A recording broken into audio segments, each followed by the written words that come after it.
Kewenangan Munas untuk memilih ketua dewan-dewan yang ada di Golkar itu disetujui dalam rapat-rapat komisi tadi, dan apakah memang penghapusan kewenangan Munas untuk memilih ketua memindahkannya kepada itu adalah untuk memuluskan niat Pak Jokowi untuk bergabung di Partai Golkar gitu. Terima kasih Pak Bahlil. Yang pertama, Mbak, mazhab saya itu mazhab kompetisi. Saya sejak di OSIS kompetisi, kemudian di Senat, di HIPMI, di AMPI, semuanya.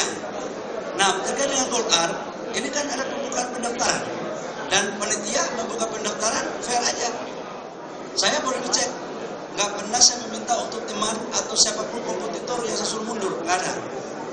Saya ikut aja, tapi memang kali ini yang lolos verifikasi cuma saya oleh PSC. Dan yang daftar 2, bukan nggak ada. Ada, tapi yang karena syaratnya itu kan selain daripada 5 tahun kepengurusan DPP atau tingkat di bawahnya, dia harus memiliki 30% dan total jumlah suara. Nah, saya sudah dapat waktu saya daftar 470 suara, 469 suara ya. 469 waktu saya daftar. Ya, tanyakan kepada DPD 2 dan DPD 1. Mereka mungkin karena kali ini calon ketua umumnya dari pengurus DPD 1, ya kapan lagi? Kira-kira mungkin begitu ya. Jadi jangan selalu dianggap bahwa semua bisa didesain oleh pemerintah. Nggak benar itu. Ya, yang kedua, intervensi pemerintah. Intervensi yang mana? Masa dulu calon-calon ketua umum Golkar yang sudah jadi dari Pak JK sampai Pak Erlangga nggak ada itu setelah itu. Apakah hanya kebetulan saya jadi menteri kemudian dibilang intervensi? Nggak ada itu intervensi. Ya, jadi nggak ada. Saya ingin mengatakan, menegaskan, nggak ada. Silakan aja di kompetisi kok. Saya juga lebih senang sebenarnya kompetisi. Tapi kalau nggak ada ya mau apa lagi? Gitu. Ini juga bagian dari demokrasi. Bukan berarti saya dipilih secara aklamasi itu kemudian tidak demokrasi. Demokrasi juga Mbak. Ya. Yang berikut kalau dibilang ada intervensi dari pemerintah, nggak ada itu. Saya nggak pernah diintervensi dan DPD 2 nggak pernah ditelepon. Siapa yang menelpon mereka? Kalau saya telepon dia, yang namanya saya cari suara, gimana gue nggak telepon? Ya kan? Masa saya menteri telepon cari suara dibilang intervensi dari atasan saya, kan nggak ada urusan, gitu ya, bayar. Yang berikut menyangkut dengan dewan. Jadi gini, tujuan Munas itu ada 3 keputusan di dalam mekanisme anggaran dasar kita sebenarnya. Pertama itu memilih ketua umum dan formatur. Yang kedua itulah mengesahkan program kerja dan rekomendasi. Yang ketiga itu adalah anggaran dasar rumah tangga. Pemilihan ketua dewan pertimbangan, dewan kehormatan, dewan-dewan itu sebenarnya tidak ada dalam agenda Munas. Jadi kita harus kembali kepada kita perjuangannya.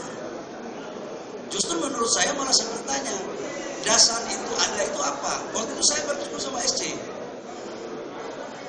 Oh, saya 4-5 hari lalu sudah berdiskusi sama SC. Saya kan sebagai kader yang berproses, kita ini bukan kader kacang goreng. Saya ini tahu ikut merumuskan juga barang ini. Saya kan waktu musda, kemudian di tingkat 1, tingkat 2 kan saya steering committee. Jadi saya diskusi sama steering Pak Adis. Coba buka landasannya, apa penentuannya dewan pimpinan, dewan kehormatan yang dipilih itu ketua umum. Gitu. Jadi ini kita kembali kepada kita perjuangannya, nggak ada yang salah ya Pak ya. Dan itu biasa aja kok dinamika. Jadi nggak ada sampai dikait-kaitkan bahwa ini nanti siapapun, mau Raja Sumatera, Raja Papua, Raja Jawa, Raja Bali, nggak ada itu ya, Pak ya. Pak Bahlil, selamat siang. Saya Tia dari SCTV.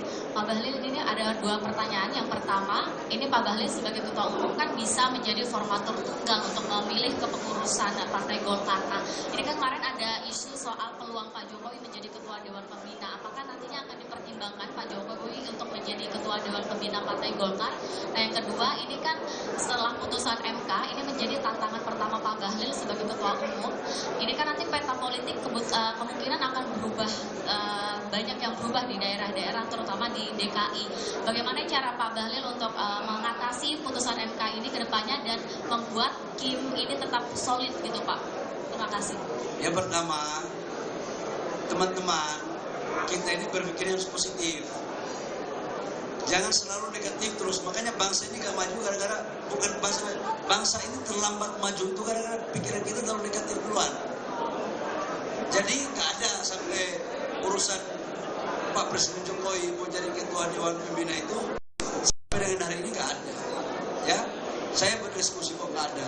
Jadi nggak benar itu pikiran itu. Tapi kita nggak boleh melarang orang berasumsi. Negara kita kan demokrasi. Ya mudah-mudahan aja orang itu kalau ngomong kalau doanya diijabah oleh Allah, jangan marah saya loh. Ya. Kan bukan kita mau, tapi kalau kalian doa begitu terus, doanya diijabah oleh Allah. Kalau jadi, paten barang itu kan. Jadi nggak ada itu ya, Pak ya. Yang kedua menyangkut dengan urusan pilkada, ya saya kan baru terpilih jadi ketua umum. Keputusan MK pun belum saya baca. Tapi saya yakinkan bahwa koalisi Indonesia Maju solid dan namanya politik itu dinamis, ya dinamis. Politik itu bukan 1+1=2. Nanti kita lihat 1-2 hari ke depan. Habis ini saya akan ketemu sama ketua fraksi, kemudian saya ngecek apa yang terjadi pada keputusan MK. Setelah itu malam baru saya merumuskan dengan beberapa teman-teman langkah-langkah tentang Partai Golkar dalam menghadapi pilkada. Oke.